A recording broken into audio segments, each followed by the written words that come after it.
केवी news में आपका स्वागत है। मैं मुदस्सिर अहमद आपके साथ। जी सर। जैसा कि आप सब जानते हैं कि जन्नार क्षेत्र के खुसूसी तौर पर गवर्नमेंट स्कूल्स जो हैं बहुत ही बुरी हालत में हैं। हमने पिछले हफ्ते सारे गवर्नमेंट स्कूल्स का मुआयना किया, वहाँ पर जाकर देखा कि इतनी गंदगी है कि टॉयलेट्स जो है भरे हुए हैं और ओवरफ्लो हो रहे हैं और उसे साफ करने का नामो निशान नहीं है। लगभग ऐसा लगता है कि महीनों से ऐसे ही है। उसी हालात में जो है वहाँ के तलबा जो है जाकर वहीं पर पेशाब भी कर रहे हैं, अपनी ज़रूरतों से फारिग हो रहे हैं और बगल में बैठकर खाना भी खा रहे हैं और वहीं पर पढ़ाई भी कर रहे हैं। गेट में घुसते आपको इतनी बदबू आएगी कि आप वापस लौट कर आ जाएंगे। आप अंदाजा नहीं लगा सकते कि वो तलबा जो हमारा मुस्तकबिल है इस मुल्क का और मिल्लत का भी, तो उनकी हालत क्या है इस आज के माहौल में। सर किन किन इलाकों की बात कर रहे हैं आप? हमने मोहम्मदिया स्कूल का दौरा किया था और वहाँ पर टॉयलेट ओवरफ्लो का गार्बेज अंदर भी है बाहर भी है और तलबा बाहर भी जो है अपनी ज़रूरतों से फारिग हो रहे हैं कंपाउंड के बाहर। ये बहुत शर्म और अफसोस की बात है।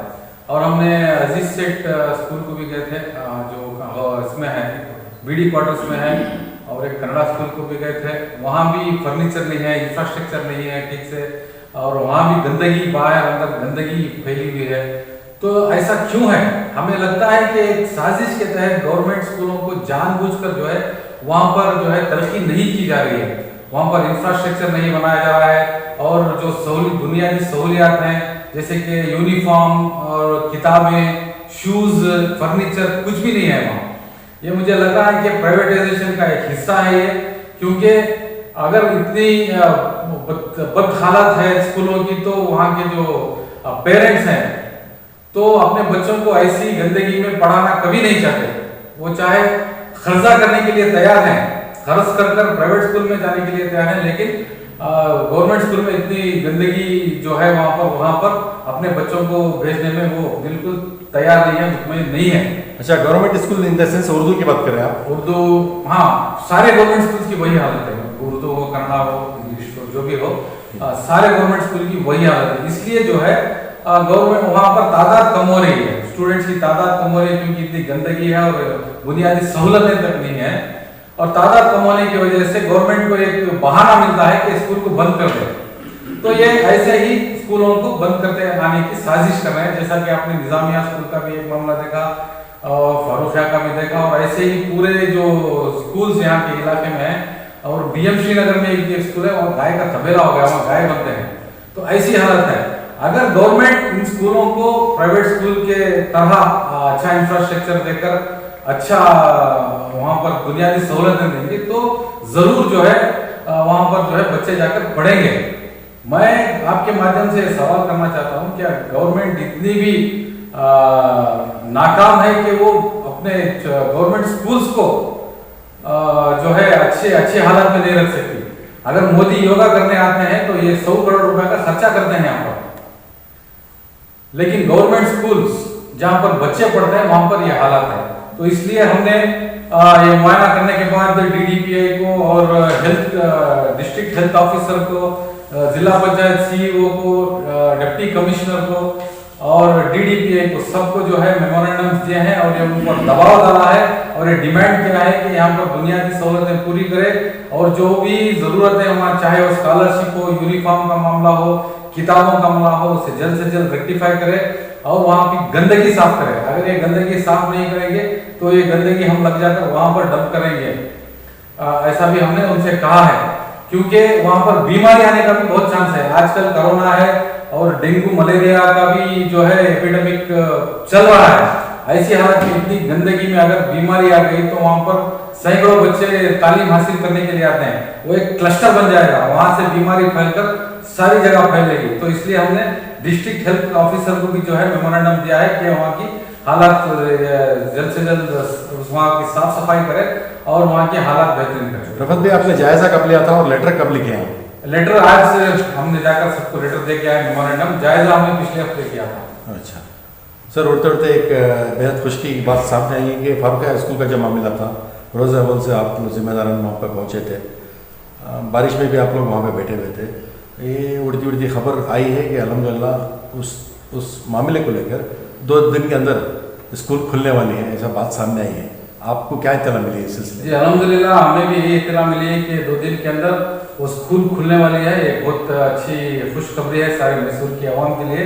और हमने यहाँ पर जो वहाँ के स्टूडेंट्स और उनके पेरेंट्स को भी इसी ऑफिस में बुलाकर उनका जायजा लिया था।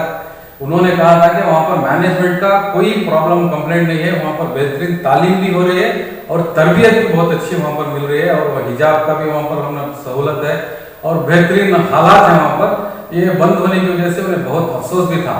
तो आज ये खुल रही है, ये इसलिए खुल रही है कि जो मैनेजमेंट वाले हैं हक पर हैं, उन्होंने अपनी जंग लड़ाई जारी रखी और हाई कोर्ट से उन्हें आर्डर मिला है कि हमें सुनने में आया कि हाई कोर्ट से उन्हें आर्डर मिला कि वो स्कूल खुल रही है। और हमने एसडीपीआई की जानिब से भी सियासी दबाव हम लगातार कायम रखे थे, सियासी दबाव को डालते रहे। हम सीईओ को मिले, डीसी को भी हमने मेमोरेंडम दिया और स्टेट में हमारी स्टेट के जिम्मेदारान जाकर एजुकेशन मिनिस्टर को भी बात कर इस पर ज्यादा से ज्यादा दबाव दिया। तो एक सियासी दबाव भी हमने डाला था। तो हम देख रहे थे कि चंद दिन पहले के एक बातचीत आ रही थी कि इसमें सियासत नहीं लाना चाहिए, सियासत छोड़कर इसमें काम करना चाहिए स्कूल के मामले में। मैं आपके माध्यम से सबको एक पैगाम देना चाहता हूं कि सियासत छोड़ने की वजह से आज हमारी ये हालत है कि कोई भी आकर हमारे ऊपर हावी होता है। हमें सियासत को मजबूत पकड़ना है। सियासी ताकत रहने की वजह से ही जो है हम जो हालात आज यहाँ इस मुल्क में और हमारे ऊपर अखिलियतों पर खुसूसी तौर पर मुसल्लत है, उसे बदलाव ला सकते हैं। तो मैं आपके माध्यम से शहरियान मैसूर से गुजारिश करता हूँ कि एसडीपीआई जैसी सियासी ताकत को आप अपना नुमाइंदा बनाए, अपना साथ दे, क्योंकि आने वाले दिनों में जो हालात आने वाले हैं और जो हाली हालात हैं, इसका मुकाबला करने में एक ही ऐसी पार्टी है जो बेबाक है, जो लीडर है, जो मसले मसाइलों को लोगों के बीच में आकर सुलझाती है। ये नहीं कि इलेक्शन के दौरान आए। आप देख रहे हैं कि सब जगह गुजरी पूजे चल रहा है, सब जगह काम शुरू हो गया, क्योंकि आगे 6-8 महीने में इलेक्शन आने वाला है। इतने सालों से क्यों काम नहीं हुआ? लोग गिरते रहे, एक्सीडेंट्स होते रहे, रोड खराब होने की वजह से एक्सीडेंट्स होते रहे, गिरते रहे और दूसरे भी बुनियादी सहूलतें बिल्कुल नहीं थे, लेकिन कहीं भी बुद्धि पूजा नहीं हुआ। स्ट्राइक करने के बावजूद, एहतजाज करने के बावजूद, कंप्लेंट करने के बावजूद कहीं भी बुद्धि पूजे नहीं हुआ। लेकिन आज आप देख रहे हैं कि बुद्धि पूजे सब जगह हो रहा है। तो ऐसे दोगलेपन से को लोगों को समझना है। इलेक्शन के दौरान जो सियासी पार्टियां आकर काम दिखाकर वोट मांगते हैं, उनको आपको जवाब देना है कि साल भर 5 साल भी जब भी लोगों को परेशानी आती है तो एसडीपीआई एक ही वाहिद पार्टी है जो लोगों के दरमियान रहती है, उनके मसले मसाइल को हल भी करती है। सर, सरकारी स्कूल का जो आपने बताया, तो इसे किसे जिम्मेदार ठहराती है सर? सरकारी स्कूल को सबसे पहले यहाँ के जो नुमाइंदे हैं, चुनिंदा नुमाइंदे एमएलए साहब हैं, वो जो इसके मिनिस्टर भी थे, एजुकेशन मिनिस्टर भी थे, तब इन्होंने ये हालात को सुधारना चाहिए था। स्टेट ऑफ आर्ट इंफ्रास्ट्रक्चर को गवर्नमेंट स्कूल्स को लाना चाहिए था, अच्छे बेहतरीन हालात भी करने चाहिए थे। और डिपार्टमेंट भी जिम्मेदार है, क्योंकि डिपार्टमेंट ये जानकर भी वहाँ का मैनेजमेंट वाले रिक्विजिशन लेटर भेजते रहते हैं उन्हें कि हमें यूनिफॉर्म की जरूरत है, बाकी सफाई की जरूरत है, इंफ्रास्ट्रक्चर फर्नीचर की जरूरत है, लेकिन फिर भी डिपार्टमेंट वहाँ जाकर उनके मसले मसाइल हल नहीं करता। तो ये 2 जना का गठबंधन है डिपार्टमेंट का और यहाँ के नुमाइंदे जो इलेक्टेड नुमाइंदे हैं, दोनों भी जिम्मेदार हैं। सर, अगर ये चीज़ आप जो मेमोरेंडम देने के बाद भी ये लोग नाकाम रहे, तो क्या एसडीपीआई ग्राउंड लेवल पे उतर के जो है उन स्कूलों की सफाई पाक साफी का भी काम करने के लिए तैयार है? जरूर हम इंशाल्लाह ये काम हम करेंगे, हम करते भी आ रहे हैं। आप सब जानते हैं कि एसडीपीआई ग्राउंड में उतरकर हर काम जो गवर्नमेंट नहीं कर रही है वो करने की कोशिश करेंगे। इंशाल्लाह हम इफ्तितार में आएंगे तो बहुत अच्छा बेहतरीन निर्णय लेंगे। अस्सलाम वालेकुम रहमतुल्लाहि व बरकातहू। वालेकुम अस्सलाम। एक हफ्ता पहले social democratic party of India की जानिब से एनआर क्षेत्रा की उर्दू, कन्नड़ा और इंग्लिश मीडियम स्कूल जो गवर्नमेंट की ज़ेर निगरानी है, उसका मुआयना हम लोग किए। मुआयना करने के लिए वालिदैन की तरफ से अक्सर शिकायतें हम लोगों को मिल रही थी। उनके पेरेंट्स अपने बच्चों को, जो उनके बच्चे वहाँ तालीम हासिल कर रहे हैं, उनके बच्चों को जब छोड़ने के लिए जाते हैं तो बुनियादी बेसिक सहूलियत नहीं है उस स्कूल में। तो उनके पेरेंट्स किसी पार्टी, किसी लीडर के पास नहीं गए, एसडीपी के लोगों को उन्होंने कॉल किया। उनको मालूम है कि लोग आवाज़ मजबूती से उठाते हैं और एक मसला हल कराते हैं। इससे पहले 29 में आपने देखा होगा स्कूल में शराब की बोतलें पड़ी हुई थी और कितनी गंदगी थी। अल्हम्दुलिल्लाह सत्यानगर अल्हम्दुलिल्लाह हमारे कैडरों ने उतरकर अपने हाथों से सफाई भी की और लेटर भी दिया और उस स्कूल को बेहतर करने की कोशिश की। यही चीज हम यहाँ ला रहे हैं। और मैं अक्सर कहना चाहता हूँ कि हमारे एन्नार क्षेत्र के स्कूलों का यह हाल क्यों है, ये किसकी जिम्मेदारी है। वहाँ के एक टीचर बता रहे थे 80 बच्चे हैं तकरीबन, 80 बच्चों को कन्नड़ा के एक टीचर तकरीबन वो 7 साल से कोशिश कर रहे हैं कि एक टीचर बढ़ाने के लिए, वो टीचर भी नहीं दे पा रहे। क्या किया जाए?